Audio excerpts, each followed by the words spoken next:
دعائیں مانگنے میں شرم اور عار محسوس نہ کرو، اللہ کے سامنے گڑ گڑانے میں شرم اور عار محسوس نہ کرو، اس کا معمول بنا لو۔ حضرت عمر فرمایا کرتے تھے کہ میری دعا قبول ہو رہی ہے یا نہیں، مجھے اس سے غرض نہیں ہے، مجھے اس سے غرض ہوتی ہے کہ مجھے دعاؤں کی توفیق مل رہی ہے کہ نہیں مل رہی۔ تو جتنی دعائیں، ڈاکٹر ٹھیک کرے گا، جا مانگ ڈاکٹر سے، میری مرضی میں ٹھیک کروں نہ کروں، لیکن تو نے یہ بتا دیا ہے کہ تو مجھے اپنا محتاج، تو اپنے آپ کو میرا محتاج نہیں سمجھتا، تو نے اپنے عمل سے یہ ثابت کر دیا ہے کہ تو اپنے آپ کو نہیں سمجھتا کہ میں اللہ کا محتاج ہوں، تو نہیں سمجھتا کہ اللہ سب کچھ کر سکتا ہے۔ اس لیے اللہ کی نظر میں دعا کی ویلیو ہے۔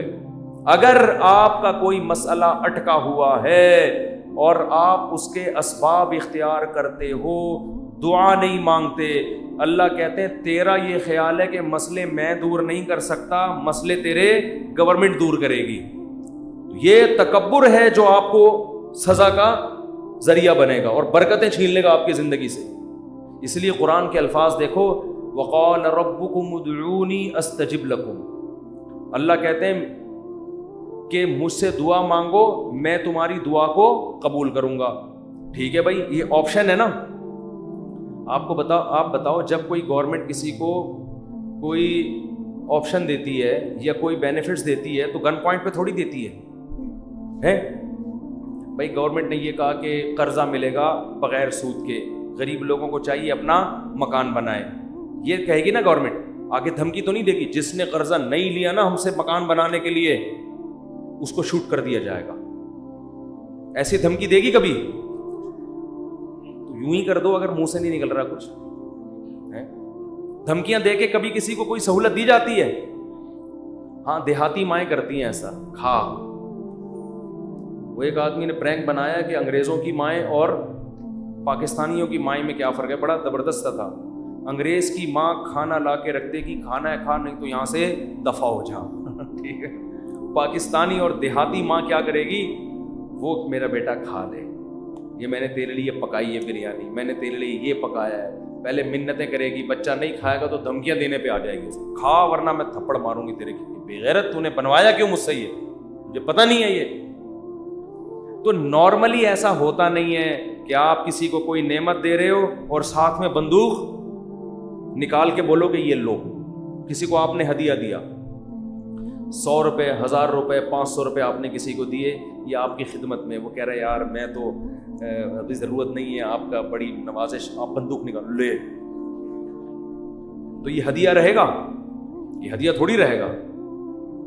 تو کوئی بھی جب حکومت یا کمپنی کسی کو سہولت دیتی ہے تو وہ گفٹ کو پھر گفٹ ہی قرار دیتی ہے، لیکن اللہ کا اسٹائل یہاں پہ بالکل، انداز بالکل الگ ہے۔ اللہ کیا کہتے ہیں، مجھ سے مانگو، یہ بینیفٹس مل رہے ہیں نا اللہ کی طرف سے، ہے بھائی، اللہ کیا کہہ رہے ہیں، مجھ سے مانگو اور میں جو مانگو گے میں وہ تمہیں دوں گا۔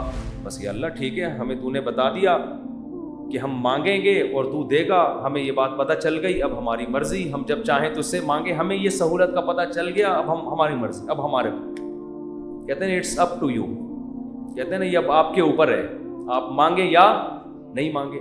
نہیں، آگے اللہ نے بندوق نکال لی ہے ٹھیک ہے نا، بندوق نکال لی۔ اللہ کہتے ہیں ان الذین یستکبرون عن عبادتی، یاد رکھو مجھ سے مانگنے میں تکبر کیا، میں نے تو کہا ہے مانگو، اگر نہیں مانگا، کبر سے کام لیا کہ نہیں جی ہم نہیں مانگ رہے، سیدخلون جہنم داخرین، ذلیل کر کے جہنم کی آگ میں پھینک دوں گا۔